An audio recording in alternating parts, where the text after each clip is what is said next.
Olá, pessoal. Hoje estamos em mais um episódio do nosso Jornal Regional.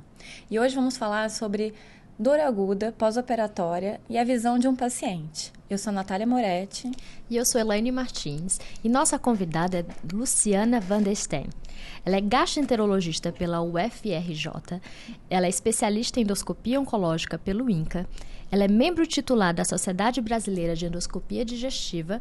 Só que hoje a gente vai conversar como paciente, né, Luciana? É uma abordagem, assim, uma visão muito diferenciada que faz de você até uma médica muito mais humana nesse sentido, né?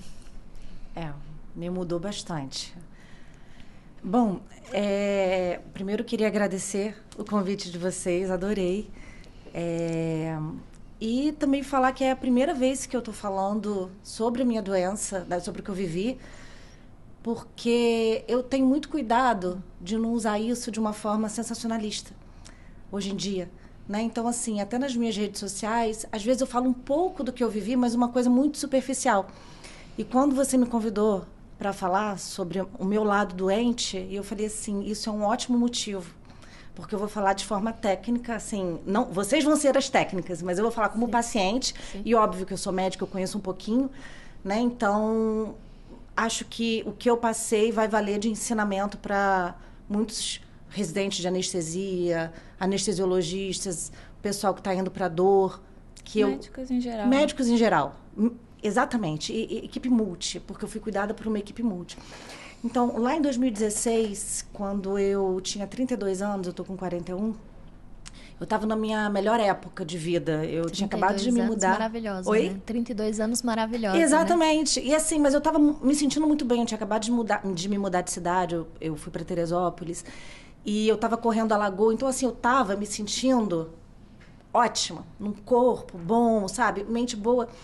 E aí eu falei pro meu marido, vamos tentar. A gente já tinha 3 anos de casamento. Eu falei, vamos tentar engravidar agora? Acho que já está tudo bem pra gente engravidar e tal. Ele, vamos. Aí eu fui fazer meus exames de rotina. E quando eu fui fazer os meus exames de rotina, eu fui fazer um transvaginal, ultrassom de mama e tireoide. Eu não tinha ultrassom abdominal marcado. Não sei se a Nath sabe dessa história. E aí, estava tudo normal. A ultrassonografista falou assim para mim, Luciana, o meu próximo paciente faltou. Posso fazer em você um ultrassom de abdômen? E quando ela passou o transdutor, tudo brilhava. E aí ela falou, vamos complementar com tomografia. E aí eu fui fazer a tomografia. Só que nisso, eu já estava incomodada, porque eu falei assim, a gente sente complementação, né? Como médica, eu vou pedir para complementar. E eu comecei a estudar. Na sala de espera da tomografia, eu falei, o negócio aqui apertou para o meu lado. Fui fazer a tomografia, entrei na sala da tomografia e falei pro colega.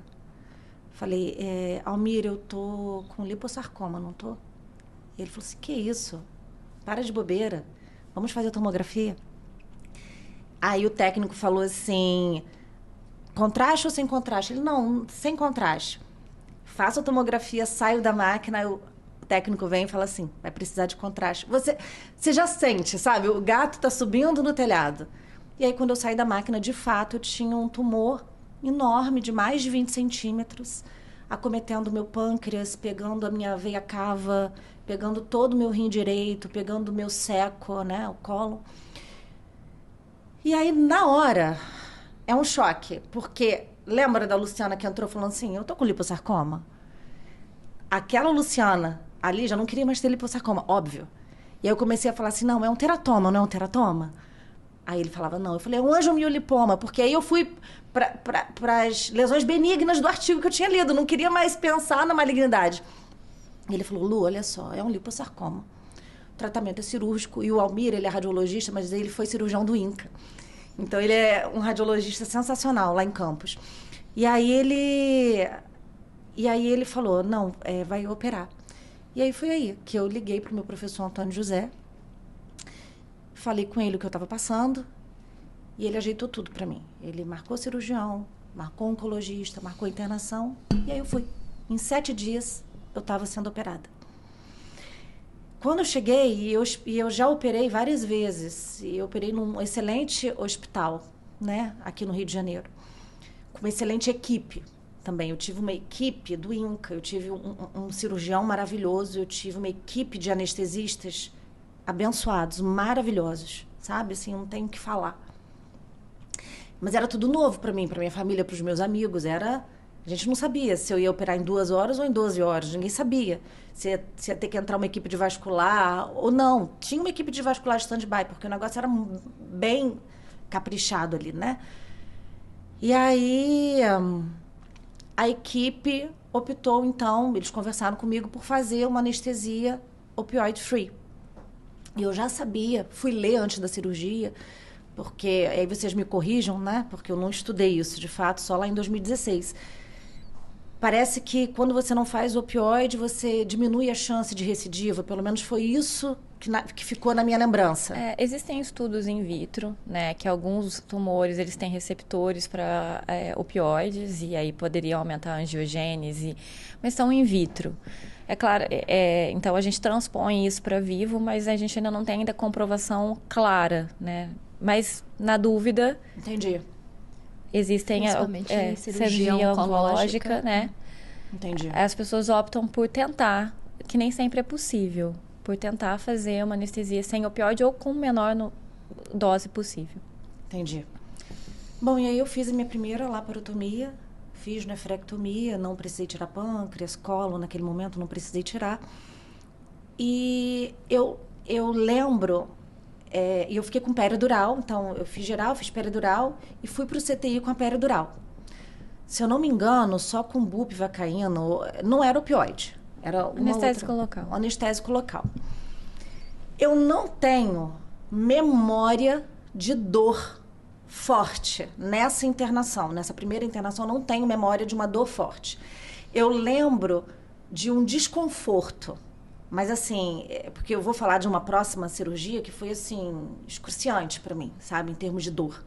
Mas essa primeira, eu não lembro de ter sentido uma dor absurda. Só que o que acontecia? Era a minha primeira cirurgia na vida. Eu era uma paciente nova para todo mundo. E eu, como paciente, era nova também, tudo para mim. E eu já sou mais hipotensa, eu já tenho 90, 80 de sistólica, que é o meu normal. O que acontecia? Conforme eu ia sentindo algum desconforto, dor, embora eu não tenha essa memória, mas que eu referia, aumentava a dose da peridural.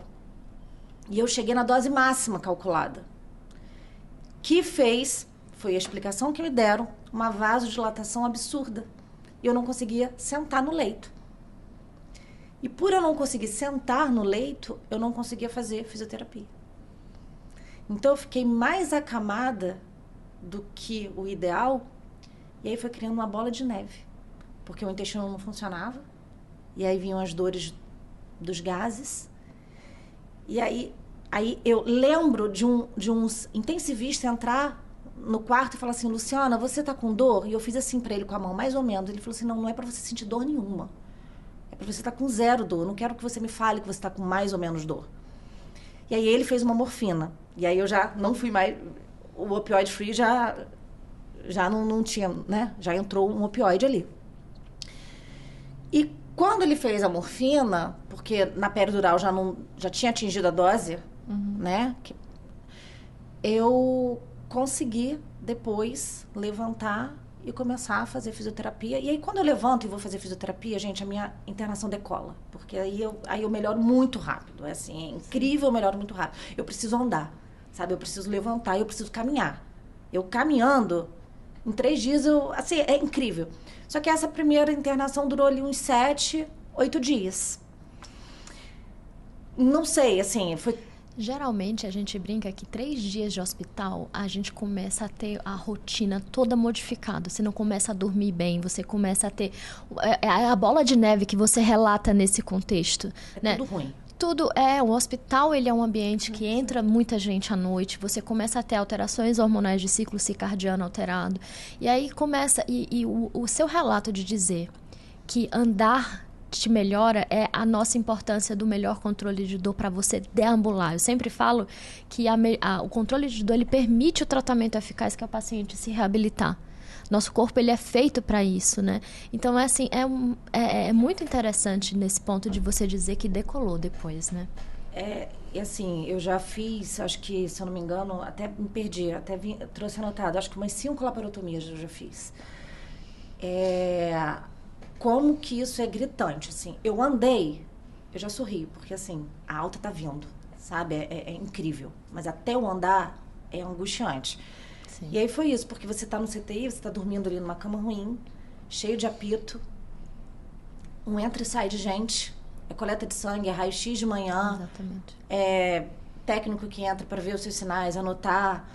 Enfim, uma barulheira. É o colega do lado, não, o paciente do lado, que ali eu tô com o paciente. É o paciente do lado, que às vezes está gritando de dor, e você está escutando, você não dorme, você, o máximo cochila. Então, assim, é muito ruim. Então, a gente tem que realmente ter empatia pelos pacientes do CTI, porque tem que tirar ali logo, sabe? O máximo. Exato. E aí, 2 anos depois, recidivei. Né? Eu já sabia que nos próximos 24 meses a doença teria esse potencial de recidivar dentro desses 24 meses. E aí eu recidivei. E aí, quando eu recidivei, eu fui para um outro hospital, também muito bom, aqui no Rio. Só que, veja, lembra que lá em 2016 eu fiz aquela hipotensão absurda que não me deixava levantar? Pensaram até lá em 2016 a me colocar na noradrenalina, sabe? E meu marido estava comigo e ele falava, gente, ela tem um coração ótimo, faz volume, ela não vai precisar da nora. E o Marcos Paulo ficou lá igual um cão de guarda mesmo, sabe? Um guardião, e eu não precisei ir para a nora naquele momento. Fizeram volume, eu melhorei. Mas em 2018, quando recidivou, e aí eu operei com a mesma equipe maravilhosa, acharam, né, o raciocínio foi que eu tive aquela hipotensão toda pela pele. Acho que foi esse o raciocínio. Então, nessa minha segunda cirurgia, eu saí do centro cirúrgico sem pele.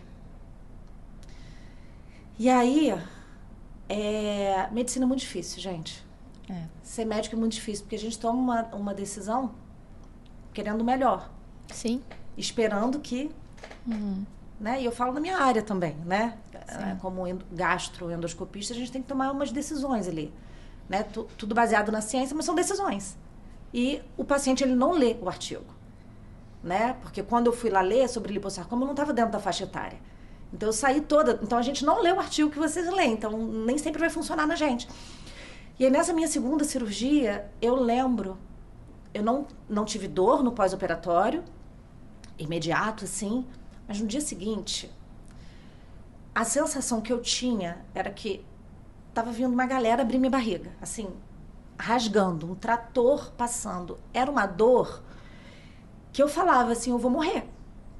Isso aqui não é normal, eu vou morrer. E eu estava no CTI e eu lembro do intensivista, e eu estava com alta prevista para semi-intensiva naquele dia. Eu ia ficar só uma noite, teoricamente, no CTI, e no dia seguinte eu iria para semi. Naquele dia que eu estava com essa dor alucinante, parece a dor do parto normal sem anestesia, assim, uma dor enlouquecida. Entra o intensivista e fala para mim o seguinte: olha só, eu acabei de fazer dipirona para você, tem 30 minutos. Se você continuar com essa dor, eu vou suspender sua alta. Como se fosse uma ameaça, como se você tivesse controle sobre isso, né? Como é difícil. Como é difícil a avaliação, né? Cara, e ali eu levei, tipo, um tapa. Que é a pessoa que tem que cuidar de você. Um tapa de um colega que sabia que eu era colega também. Né? Não que eu vá ter um tratamento diferenciado, mas é um colega de profissão. Deve ser tão rotina essa abordagem que foi natural, entendeu? Foi natural. Né? Senhor. E isso vem de uma falta de preparo mesmo, porque na faculdade a gente não aprende a avaliar a dor do paciente. A gente não tem aula sobre isso, a gente não tem falando sobre subjetividade. A gente não tem, por exemplo, comunicação de más notícias. Então, a gente vai aprendendo com a vida e muitas vezes a vida ensina muito errado. É isso aí. E o dia a dia, né? Não deixar o processo mecânico te tirar a possibilidade de... Que é o que vai fazer ninguém ser substituído por IA nenhuma, que é a parte humana do nosso trabalho. É verdade. Né? De conseguir compreender, e eu acho que a sua experiência, né, nesse sentido te faz uma médica melhor por causa disso, né, nesse sentido. Eu sei porque, como é difícil a gente falar das nossas fragilidades, né, até...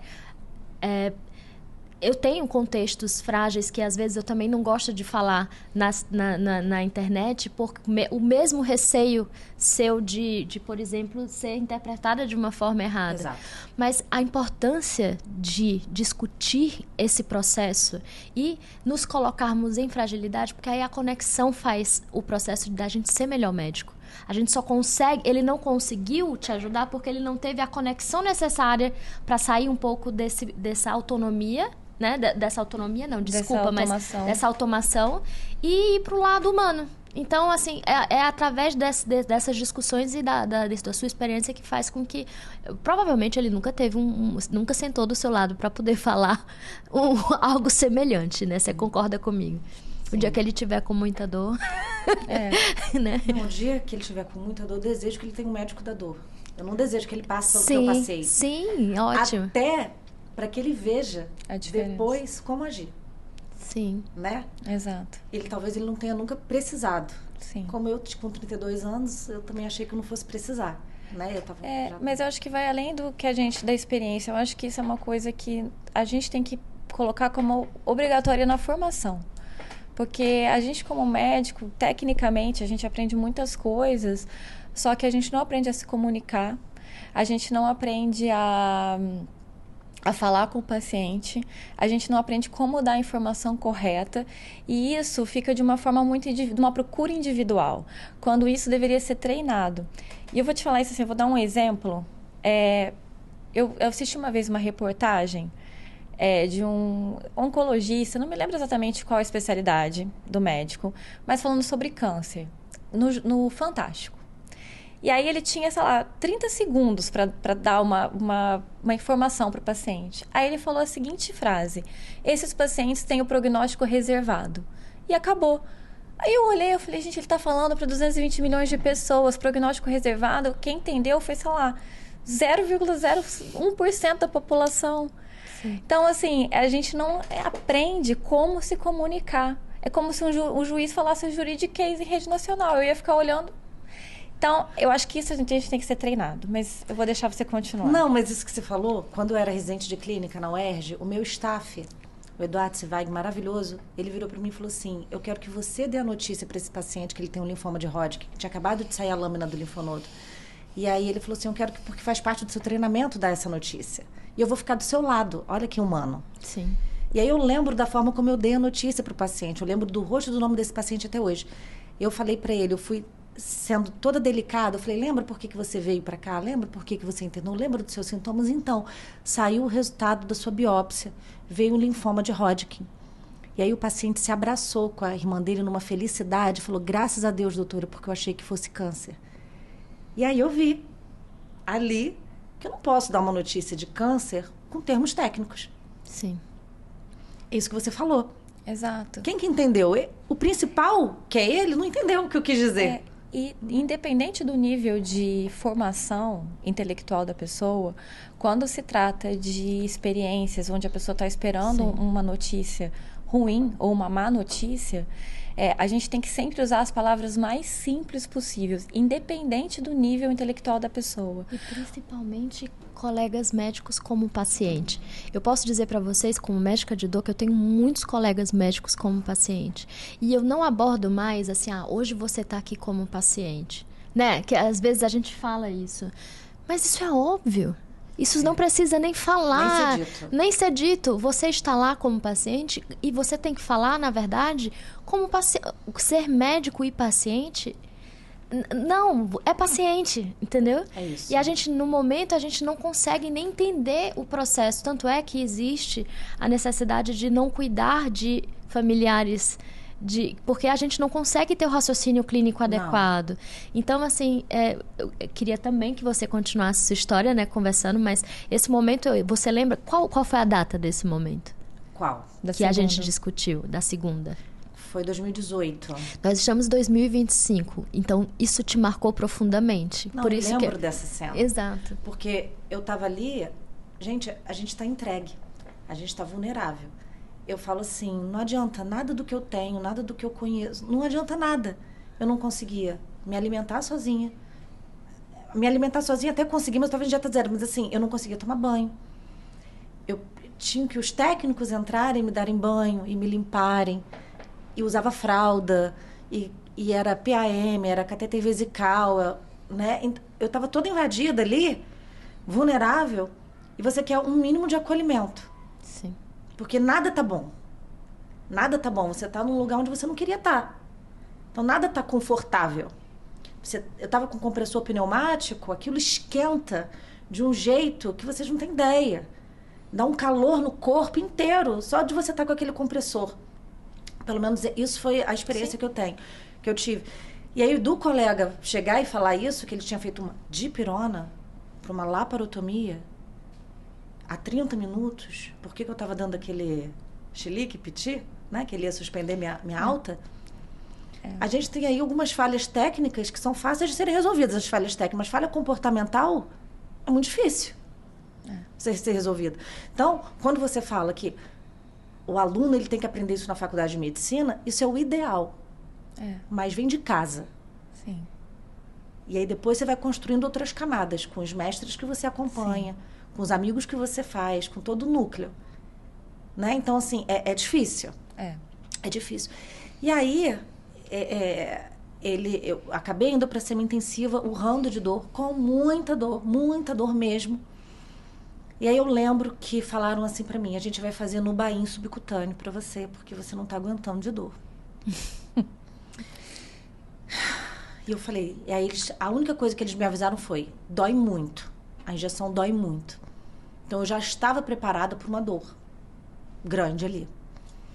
Quando eles fizeram o Nubain, realmente arde.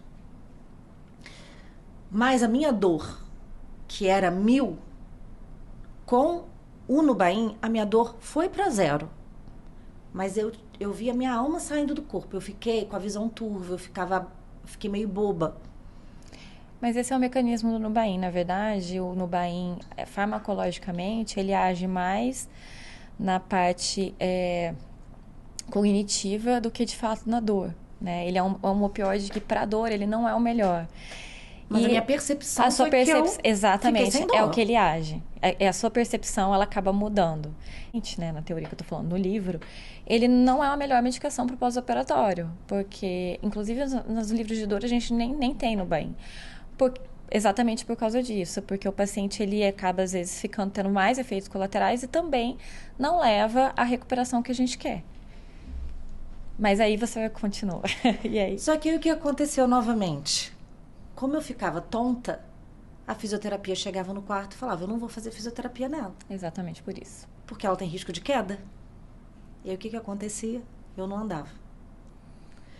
E aí isso foi 1, 2, 3 dias, sabe? E no Nubain. E quando o Nubain passava o efeito, era a morte vindo. Cara, que dor. Eu urrava de dor, né? E até que numa dessas do Nubain, que eu tava sem dor, né, na minha percepção, isso foi uma conduta ali do andar, né? Eu tenho uma pergunta. Pode fazer. Esse Nubain tava SOS ou tava regular? Você tinha que pedir? Eu tinha que pedir, eu acho. Isso é uma outra coisa que no pós-operatório é muito ruim. Cecília Sanders foi uma paliativista e ela trabalhou, ela era enfermeira e ela terapeuta ocupacional e ela fez medicina, porque ela, como enfermeira, ela estava cuidando de soldados de guerra e ela virou para um médico e falou assim, doutor, os pacientes que no plantão tal, os pacientes sentem menos dor porque estão com opioide, no caso era morfina, de horário. Nesse plantão, que é o do senhor, no caso, os pacientes não têm morfina de horário e eles sentem mais dor. É um plantão que é mais difícil.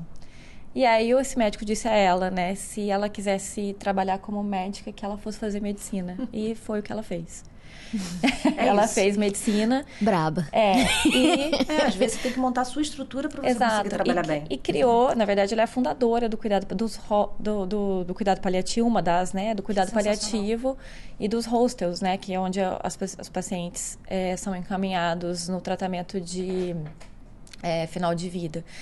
E, na verdade, ela começou a defender da analgesia preventiva. Porque quando você faz uma laparotomia, uma prótese, você sabe que vai doer. Você sabe que aquilo vai doer. Então, a medicação, ela fica de forma preventiva, não quando o paciente solicita horário, no horário. sem precisar o paciente solicitar, porque aí você vai ter intervalos do medicamento muito maiores do que a ação e não fica a cobertura analgésica adequada. Ou seja, vai ter momentos que a dor vai ficar pior. Então, você vai estar solicitando o conforto. A percepção de conforto do paciente é outra. Que foi, na verdade, o que você percebeu no seu contexto que você está descrevendo. E quando o paciente não tem medicação de horário, o que acontece? Quando ele pede, é porque ele está com dor. Nos hospitais, assim, onde o fluxo é muito rápido, do paciente solicitar até a medicação ser administrada, normalmente é 1 hora. E aí... Tem isso. Demorava desse jeito? Não é de imediato. Era desse jeito com você também? Demorava um pouco, eu não lembro tempo, essa experiência, né? não era uma experiência que você lembre, assim, de... Outras coisas já demoraram mais, assim, Tá. mas porque, assim, eu vou me adiantar das próximas cirurgias, que aí eu fiz numa outra cidade, enfim, eu vou chegar lá. Mas como que é importante toda a equipe multi estar focada na dor do paciente. E isso não ser só uma coisa médica. Porque as minhas experiências, quando eu operei das 2 primeiras vezes, infelizmente, né, não sei como está hoje, porque isso foi em 2016, 2018. Não sei. Está igual. Não sei como está hoje. Tá? Não sei, né? Mas a equipe de enfermagem, eles não me perguntavam sobre a minha dor. Isso era uma coisa basicamente médica. Só que quem é que está mais perto do paciente ao longo de toda a internação? São os médicos ou a equipe de enfermagem? A enfermagem. A enfermagem está com a gente toda hora. Eles estão com a gente toda hora. Eles estão entrando no quarto de uma em uma, duas, três, depende do protocolo. Mas, assim, eles estão sempre com a gente. Como é fundamental, eu acho, como paciente... Assim, se eu pudesse, eu pagava uma pós de dor para todo enfermeiro técnico de enfermagem. Eu não tenho essa grana. Se alguém quiser me patrocinar. Sim. Porque eu tive experiências onde as enfermeiras... Cara, que enfermagem. Que você fez uma outra cirurgia num As hospital próximas. que tinha equipe de dor da enfermagem. E aí, eu conversando com uma dessas enfermeiras, elas falaram... O hospital pagou para mim uma pós de dor. Então, investiu nela. Então, fica a dica para os hospitais investirem nas enfermagens também. Porque isso faz total diferença. Então, assim, voltando para 2018, eu demorei muito para andar novamente, porque eu sentia muita dor. E aí, meu marido, novamente, chamou a fisioterapeuta braba, uma mulher muito boa, e ele falou assim, olha só, a Luciana vai fazer no Bahia, quando ela falar que ela está sem dor, eu e você vamos levantá-la da cama. Ah, mas ela vai cair. Meu marido falou assim, não, ela não vai cair. Eu vou segurar de um lado, você vai segurar do outro. A Luciana tem que andar.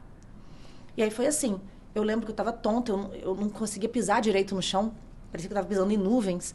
E a minha visão ficava turva também. Mas meu marido de um lado, a fisioterapeuta do outro. E aí eu comecei a andar. E aí eu comecei a andar, começo a melhorar, começo a eliminar gases. Porque essa dor toda eram gases. A gente... minimiza os gatos. Tudo acaba na gastroenterologia, desculpa. Exato. Tudo acaba no meu eixo. Como é importante. Nossa, é o que a gente falou, reabilitação, para conseguir o intestino movimentar. Meu o intestino Deus. movimentar é vida. Eu sei. Exato. Entendeu? Aí é sua área. É minha área. Então, assim... E aí eu comecei a andar, aí decola. Mas na primeira cirurgia eu fiquei 7 a 8 dias internada. Nessa eu fiquei 10 dias internada. Na segunda. Na segunda cirurgia. Isso foi 2018. Em 2020, tive recidiva novamente. Só que aí, o meu oncologista, que é especialista em sarcoma, né, Rodrigo Munhoz, ele falou: Lu, eu gostaria que você tentasse operar em um hospital que tivesse radioterapia intraoperatória. É uma tentativa para você, além da retirada do tumor em si. Vamos tentar fazer uma radioterapia intraoperatória para aumentar a sua chance, né, de cura. E aí foi aí que eu saí do Rio e fui para São Paulo, porque aqui no Rio não tinha hospital aqui que tivesse a radioterapia intraoperatória. E aí, quando eu fui para São Paulo operar lá, a minha experiência, veja, foi a minha terceira cirurgia. Eu não tinha um vínculo afetivo com os médicos como eu tinha aqui, porque aqui todo mundo era meu amigo, sabe? Eu sou daqui, né? Fiz residência aqui, meus amigos estavam aqui. Os meus pós-operatórios, eles eram mais alegres, porque meu quarto vivia cheio de amigos. Quando eu fui para São Paulo, não tinha ninguém. O meu professor Antônio José, ele participou das minhas 2 cirurgias aqui no Rio. Então, ele estava presente, ele, sabe? Isso é muito... É muito bom você ter isso como paciente. E aí, quando eu fui para São Paulo, eu não tive isso. Fui sozinha no meio da pandemia. Face Shield, N95, dentro de um avião. Eu falava, não posso pegar nada aqui. Né? Testa para Covid, vai para ala sem Covid, eu não tive Covid. E aí, quando eu operei lá, o cirurgião, Dr. Fábio Ferreira, um amor, né? O cirurgião do Rio, Dr. Eduardo Linhares, que também é um amor para mim. Né? Eu estou citando nomes de pessoas de excelência, que eu gosto, né? Não vou citar nomes das situações ruins, mas das situações boas a gente cita, porque eu gostaria que outros pacientes passassem pelos cuidados que eu passei com esses profissionais. Sim. Só que às vezes não está só na nossa mão como profissional, é de uma equipe inteira.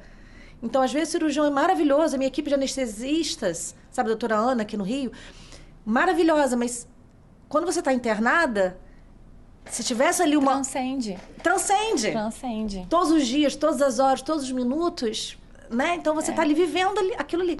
Então, lá em São Paulo, eu estava sozinha nesse aspecto afetivo, mas eu estava bem segura de que eu estava indo para um ótimo hospital, com uma boa equipe também, e com a possibilidade de fazer radioterapia intraoperatória.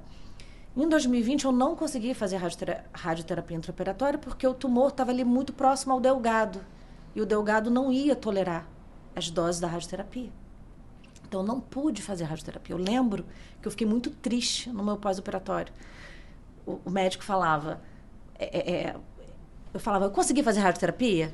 Ele, não conseguiu. Aí, 30 minutos depois, tipo aquela peixinha do Nemo, eu consegui fazer radioterapia? Porque eu não lembrava que eu já tinha perguntado isso, né? Mas o que eu quero falar? Era a minha terceira cirurgia, era uma equipe que não me conhecia, mas que eu já tinha levado todo o histórico que eu já tinha passado no Rio. Então, eu acredito que também tenha ficado mais fácil para eles eu ter contado. O segundo médico é sempre melhor, né? Porque isso. ele já exclui o que aconteceu. É isso. Porque aí, nessa minha terceira cirurgia, eu fiquei com peridural, saí com peridural, mas era uma peridural com uma mistura de medicação. Então, estava ali o rótulo, acho que tinha fentanil... Tinha alguma outra coisa lá também. Não sei se era bup, não sei. Mas leva o bup e fentanil. Mas eu sei que tinha fentanil ali. E o que me chamou muita atenção é que em 24 horas do pós-operatório eu estava em pé, andando. E eu só chorava.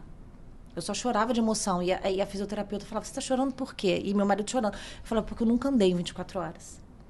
Isso aqui para mim está sendo muito novo. Né? E lá, a equipe de enfermagem era assim, igual cães ferozes caçando dor, porque eu não podia ter dor. E graduar dor é algo muito subjetivo. Dar uma nota para sua dor é muito subjetivo. Eu não sei se, de fato, a minha dor é 7, é 8, é 6. Entende? Tem uma coisa que eu sempre... Quando eu tentei, né, fazer um pequeno serviço de dor aguda, eu sempre falava para a enfermagem... Cara, pergunta para o paciente, não anota, pergunta para o paciente se a dor é leve, moderada ou forte. Porque é muito mais fácil você classificar, é leve, não é muito forte. E aí, dentro do forte, você sabe que o forte é uma conduta, o moderado é outra conduta e o leve é outra conduta. E outro ponto também, quando a gente passa a visita, existe o grau de conforto. O grau de conforto é assim, sua dor, você tá com dor, correto? Tá com dor 6, que é de 0 a 10, dor 6, que às vezes o protocolo do hospital é pelo menos anumerar um pouquinho a dor. Sim. Mas, independente desse fator, você consegue assistir televisão, você consegue conversar com seus familiares, você consegue dormir em partes medicada, você está no seu nível de conforto. Aí o paciente, sim, então ok, a gente tem um nível de conforto até para evitar também a fazer muito o processo de analgesia e ir para efeitos colaterais que a gente não deseja. Né? Se o paciente entra num período de conforto, e também é o andar, né? Sim. Que aqui a gente está relatando o quanto que é importante para o pós. Né? Muito. Isso, eu não lembrava, mas agora que você falou, elas perguntavam também muito sobre conforto. Exato. Eu não lembrava disso, mas agora você falando, eram as duas perguntas. A nota que eu dava para dor, mas o que eu estava conseguindo fazer ali, né? Como é que eu estava confortável, né? Se eu tava, o que eu estava sentindo. Então, elas pesquisavam o grau de conforto, realmente. E aí, essa internação, eu fiquei internada 5 dias. Eu não senti dor. Entende? E aí, eu fiquei tão apegada à peridural que eu não queria que ninguém tirasse minha pele. E aí, quando a anestesista vinha da equipe da dor e falava assim, olha, acho que a gente dá para tirar a pele. Eu falei, não, acho que não dá para tirar a pele. E eu ficava com uma bomba. PCA. Porque eu sentia, eu apertava. Eu sentia, eu apertava. Na minha primeira internação, eu não me recordo se eu estava na bomba ou não. A primeira, que foi opioid free, eu não lembro se eu estava na bomba ou não. Provavelmente não pela questão, porque não tinha esse mecanismo de PCA disponível nos hospitais aqui no Rio. Eu não lembro. Nessa época, quer dizer, não posso afirmar com toda a segurança. Sim, eu não lembro. Mas era muito raro se ter esse mecanismo em 2016. Tem uma das primeiras bombas de PCA, acaba, né? Assim, tem os períodos de bombas de PCA, mas o importante também da bomba de PCA é o que a gente tinha discutido um pouco antes, que você não precisa esperar que a dor chegue para você a níveis de desconforto para você conseguir apertar e ter acesso. Que é o que você falou em relação à enfermeira, que notava que quem tinha acesso a medicamentos, ele tinha uma experiência de dor completamente diferente. E a PCA faz isso, né? Então, assim, a gente falou dos hospitais em relação a benefícios para as enfermagens, aí o hospital precisa também ter PCA. Isso, é verdade. Exato. Porque o paciente, você consegue colocar, as bombas, elas têm... configurações que você consegue dizer a dose que você quer, que é a mesma dose que você prescreveria. Isso. E quem faz... E obviamente, tem uma parte de ensino. Você empodera o paciente para que ele tome essa decisão. Isso é fundamental. E isso a equipe de enfermagem é fundamental. Porque exatamente, por exemplo, eu médica como anestesista, eu vou te explicar no intraoperatório. Se você tiver qualquer dúvida no pós, quem vai te explicar não sou eu não vou estar lá. Exato. Quem vai te explicar é a enfermagem, o técnico de enfermagem, o fisioterapeuta. Por isso que é importante... Mais uma vez, a equipe multidisciplinar ter formação em tratamento de dor. É isso, Nath, porque, por exemplo, a minha experiência aqui, nas minhas primeiras cirurgias, eu sentia dor, eles iam ligar para os meus médicos.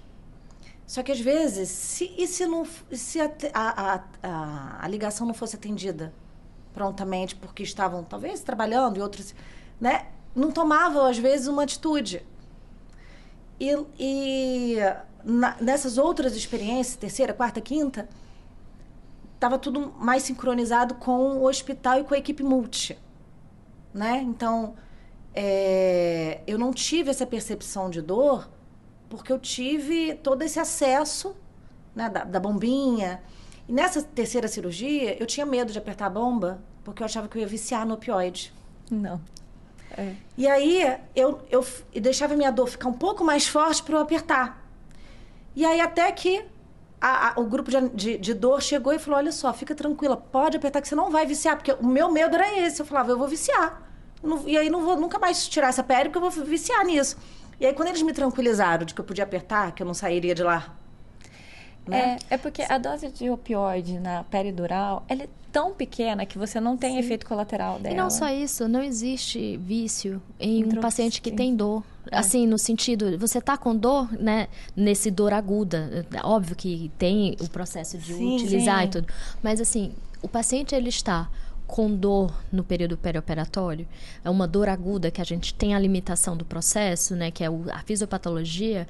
Nesse momento, essa dose às vezes é 4 microgramas de fentanil por dose, assim, é muito baixo. Muito pouco, né? Então, o benefício do controle da dor, ele vai acima da possibilidade de ter realmente qualquer tipo de vício, né? Então, realmente, em relação às outras experiências, foram muito semelhantes, todas sem dor. 5 dias de internação. Perfeito. Não tive mais uma internação com mais de 5 dias. E todas com um bom controle de dor por causa da equipe de dor dentro do hospital. Isso, e aí eu aprendi a usar bomba, né? Então, assim, depois dessa terceira cirurgia, eu já fui para a quarta, já fui para a quinta. A minha última cirurgia foi em fevereiro desse ano. Então, assim, 5 dias internada e... Todas elas com um bom resultado. Sim, e eu lembro que no meu último dia eu falei, gente, eu preciso ir embora, porque eu estava com tanta dor na coluna da maca. Falei, eu preciso ir embora. E aí chegou o cirurgião assistente, eu soltei a mão da físio, e eu falei assim, peraí. Aí eu dancei um TikTok, assim, pra ele. Eu falei, cara, eu tô dançando. Paciente que dança é alta, né? Exato. Então tivemos, na verdade, no final, uma história bem feliz, né? De experiência feliz nesse sentido. E não só isso, não só feliz, você começou a sua história numa investigação para engravidar. Deu certo, não deu? Nesse período todo? Conta pra mim. Deu super certo. No meu segundo pós-operatório, eu acabei engravidando, né? Mesmo não tendo a recomendação médica de engravidar, eu engravidei. E meu filho, Antônio José, que é em homenagem ao meu professor Antônio José, lá do início, que tá comigo desde sempre, tá com 6 anos. É lindo, amor da mamãe. Que história maravilhosa. Amor da minha vida. É uma história muito interessante. Não só isso, ter de superação. Eu me emociono também, porque quando a gente está do outro lado, muitas vezes eu acabo tendo muita experiência do outro lado também, né? Como eu falei para você, a gente tem essa diferencial, essas experiências te tornam um diferencial que realmente humano, que é o que falta muitas vezes no processo. E a enfermagem mais humanizada e não só treinada, né? Como a gente falou desde o início, o treinamento, assim, o lado humano também tem treinamento. Sim. Né? Não é só o processo de tudo. Então, assim, é super importante o processo de controle de dor intra-hospitalar para a experiência do paciente, não só como paciente, como os médicos em si terem bons resultados, implica em prognóstico cirúrgico. Você concorda comigo? Concordo. Prognóstico cirúrgico pós-operatório com equipe de dor. Então, fica a dica para os hospitais. Equipe de dor pós-operatória. Treinar toda a equipe é fundamental. Exato. Equipe. Você gostaria de dar uma mensagem, uma take-home message, né? Que a gente sempre fala, uma mensagem de casa em relação a tudo que a gente conversou e a importância do que a gente conversou hoje? Como paciente, eu acho que é você tentar se cercar dos melhores. Então, para mim, fez total diferença eu ter um médico de super confiança, que foi meu professor, que orquestrou tudo para mim. Então, como paciente, além da fé, além de você ter essa equipe técnica, é você ter tentar ter uma mente muito boa de que vai dar certo. Porque, assim, eu nunca tive dúvidas que daria certo, entende? Nunca passou pela minha cabeça alguma coisa errada. Nunca. E como médica, eu escuto muito mais o meu paciente. Então, por exemplo, quando eu vou fazer endoscopia, que meu paciente vira para mim e fala assim, olha, esse braço é difícil pegar veio, eu acredito. Eu acredito de primeira. Talvez eu não acreditasse antes. Vou falar, a médica sou eu, que prepotência. Você, paciente, vai me dizer? Entende? Mas eu acho que isso tudo cai por terra. O paciente se conhece. O meu grande mestre da dor, né? Ele sempre fala para mim, a resposta de tudo está no paciente. Ouça, converse. É isso. Ouça o que ele tem para te dizer, porque a resposta está na resposta dele. A resposta à sua pergunta está nele. Então, se o paciente fala, essa minha veia é difícil, eu tenho dor quando eu viro para cá, você tem que acreditar no que ele está falando. Eu tenho uma amiga que a mãe dela era enfermeira e ela falou uma vez para mim que a mãe dela falava, já vi muito piti morrer. Sim. É isso. Exato, é isso. Piti não pode ser, antigamente DNV, que a gente falava, não pode ser a primeira hipótese. Não, nunca é. Nunca é. Exato. Nunca é. Exato. Você menosprezar. Então, assim, acho que de tudo, vale pra vida. a gente tem que ser destemido. Mesmo temendo, a gente tem que ser destemido. Porque o que a vida quer da gente? Guimarães Rosa disse muito bem, né? Coragem. Para tudo. Sim. Sensacional. Sensacional. Amei. Amei, queridas. Obrigada. Muito obrigada. Eu que agradeço. Obrigada pela obrigada, sua generosidade de compartilhar tudo essa isso. história. Obrigada. Já ouvi algumas vezes. Você acompanhou, né? Mas falar para o público eu acho que é muito importante. A gente sempre falou sobre isso, né? Mas chegou a hora certa. Chegou a hora certa de falar. É isso. Obrigada. Obrigada. Lindas. Obrigada.